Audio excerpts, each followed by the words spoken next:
Salam jumpa kembali dengan saya, Pendeta Yesi Irawan, Pendeta GKI dengan basis pelayanan di GKI Kayu Putih, Jakarta.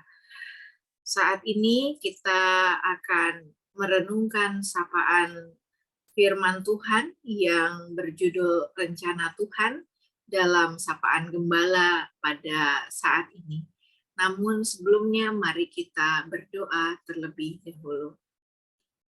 Bapa yang penuh kasih, kami menyerahkan tubuh, jiwa, dan roh kami kepadamu.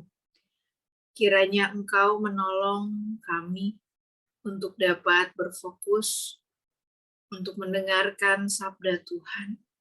Dan biarlah sabda ini juga tertanam dan tumbuh subur di dalam kehidupan kami.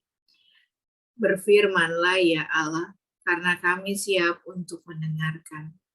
Dalam nama Bapa, Anak, dan Roh Kudus kami berdoa. Amin. Firman Tuhan pada hari ini akan diambil dari Yesaya 55 ayat 6 sampai 10. Saya akan membacakannya untuk kita semua.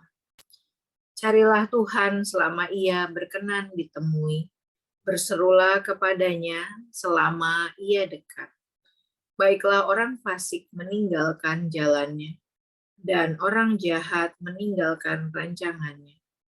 Baiklah ia kembali kepada Tuhan, maka Dia akan mengasihaninya.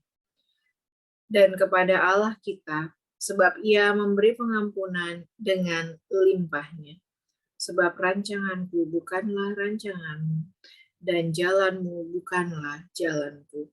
Demikianlah firman Tuhan.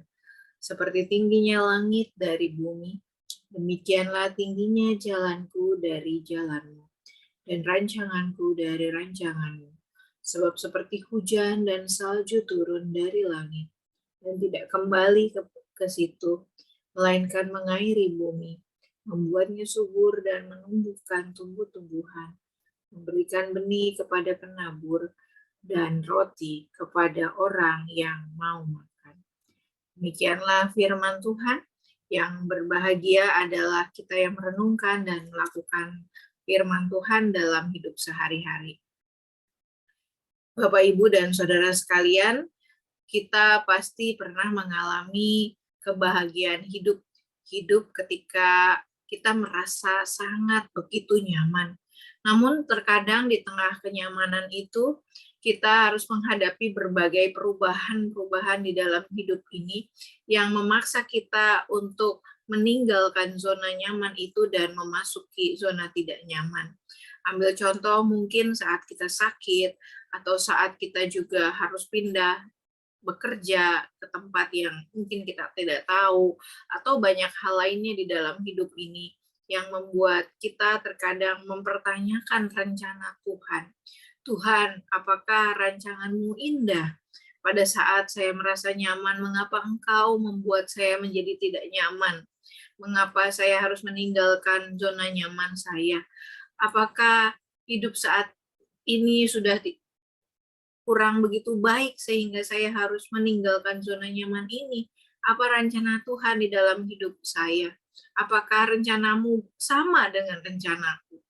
Barangkali pertanyaan-pertanyaan itulah juga yang muncul dalam diri orang-orang Israel yang pada saat itu ada di dalam pembuangan dan harus kembali ke tanah airnya, Yerusalem. Mereka yang di pembuangan itu sekarang dalam kondisi yang sudah sangat baik, sangat nyaman, sangat mapan, karena mereka adalah orang-orang pilihan yang memang dibawa ke pembuangan, orang-orang cerdas, orang-orang terpelajar, dan di sana mereka mendapatkan makanan yang melimpah, hidup yang nyaman, hidup yang juga enak, walaupun juga memang mereka terpisah dari keluarganya. Dan saat keturunan mereka sudah mengakar di pembuangan, mereka kembali diminta untuk kembali ke tanah airnya. Dan di sini mereka bertanya, kenapa aku harus kembali? Kenapa aku harus meninggalkan zona nyamanku? Bukankah tanah air atau Yerusalem itu adalah negeri yang pada saat ini sudah tidak aku ketahui lagi, Bahkan aku tidak mengenal kembali orang-orang yang ada di sana. Mereka pun berbeda budaya dengan apa yang mereka alami di dalam pembuangan. Kenapa mereka harus kembali? Kenapa mereka harus meninggalkan zona nyamannya? Dan barangkali pertanyaan-pertanyaan ini yang mereka ada di dalam hatinya. Namun menarik, Bapak, Ibu, dan Saudara sekalian, karena di dalam pergumulan itu, di dalam kebimbangan itu, maka penulis Deutero Yesaya yang mewarisi pemikiran Yesaya mengingatkan mereka di mana kita membaca di dalam kitab Yesaya 55 ini untuk mengajak orang-orang yang kembali dari pembuangan itu menuju ke tanah airnya untuk kembali mengingat bahwa rancangan Tuhan bukanlah rancangan kita dan jalan Tuhan bukanlah jalan kita, dan seperti tingginya langit dari bumi, demikianlah tingginya jalan Tuhan daripada jalan kita. Dan ini mengingatkan kita bahwa manusia adalah orang-orang yang terbatas, yang tidak memahami rancangan Tuhan. Sebab rancangan Tuhan yang barangkali saat ini seperti perih di hadapan kita, itu adalah rancangan yang membawa kepada kehidupan, seperti hujan dan salju yang turun dari langit dan tidak kembali ke situ, namun dia mengairi bumi, membuatnya subur dan menumbuhkan tumbuh-tumbuhan, memberikan benih kepada penabur dan roti kepada orang yang mau makan. Dan buat saya ini menarik, Bapak Ibu Saudara sekalian. Kenapa? Karena ketika hujan itu mengairi bumi, maka tumbuhan itu subur, tapi mungkin tidak pada saat itu juga kita melihat pertumbuhannya, tetapi nanti bahkan juga memberikan gandum yang kemudian menjadi roti kepada manusia. Betapa indah karya dan rancangan Tuhan yang kadang tak terpahami.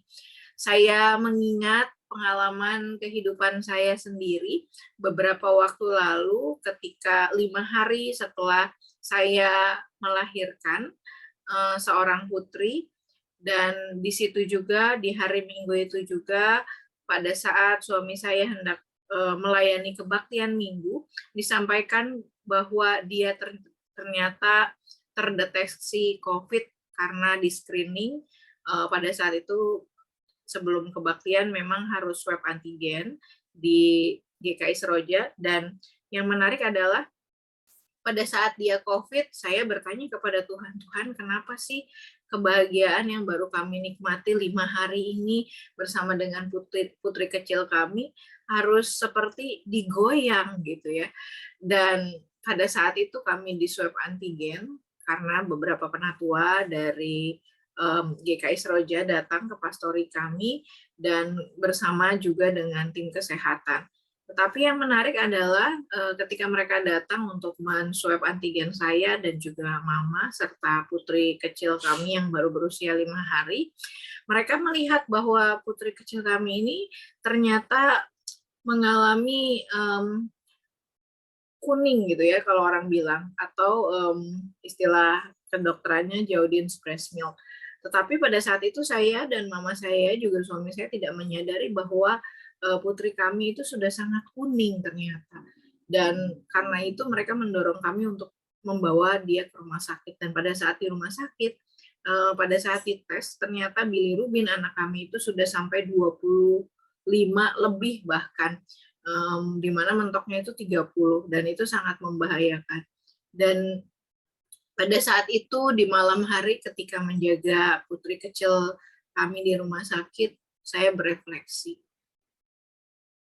Jalan yang saya tempuh sepertinya tidak mengenakan. Karena baru 5 hari menikmati kebahagiaan, tetapi suami terkena COVID. Tetapi bayangkan kalau dia tidak kena COVID, mungkin anak kami lah yang akan ada di dalam titik yang begitu bahaya jika terlambat dibawa ke rumah sakit. Dan di situ saya mulai menyadari bahwa rancangan Tuhan itu lebih besar daripada rancangan saya. Selain dia menyelamatkan nyawa putri kami, Tuhan juga mengajarkan saya arti mencintai. arti cinta seorang ibu, arti kesabaran, arti iman, dan arti berharap kepada Tuhan, arti percaya bahwa rancangannya lebih baik daripada rancangan saya. Sekalipun mungkin ada rasa perih di dalam derita, tapi saya belajar bahwa rencana Tuhan itu lebih indah. Semoga firman ini juga menguatkan bagi kita yang pada saat ini sedang mempertanyakan apakah rancangan Tuhan itu indah. Kiranya Ia sendiri yang menuntun kita untuk menemukan makna dan melihat bahwa rancangan dan jalannya jauh lebih indah daripada rancangan kita sebagai manusia. Tuhan memberkati kita. Mari kita berdoa. Bapa, pada saat ini kami berdoa untuk orang-orang yang sedang bergumul, untuk orang-orang yang sedang mempertanyakan rancangan Tuhan di dalam hidupnya. Tuhan, berbicaralah, jawablah, tunjukkanlah bahwa rancangan-Mu indah, sekalipun di tengah berbagai penderitaan dan derita.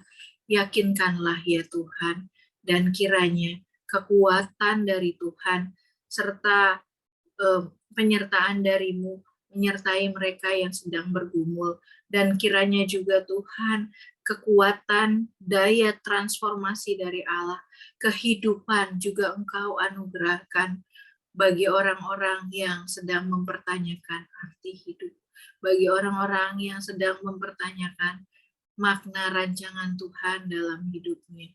Kami bersyukur Tuhan, dan kami percaya bahwa Engkau adalah juru selamat kami yang hidup. Di dalam nama Bapa, Putra, dan Roh Kudus kami berdoa. Amin.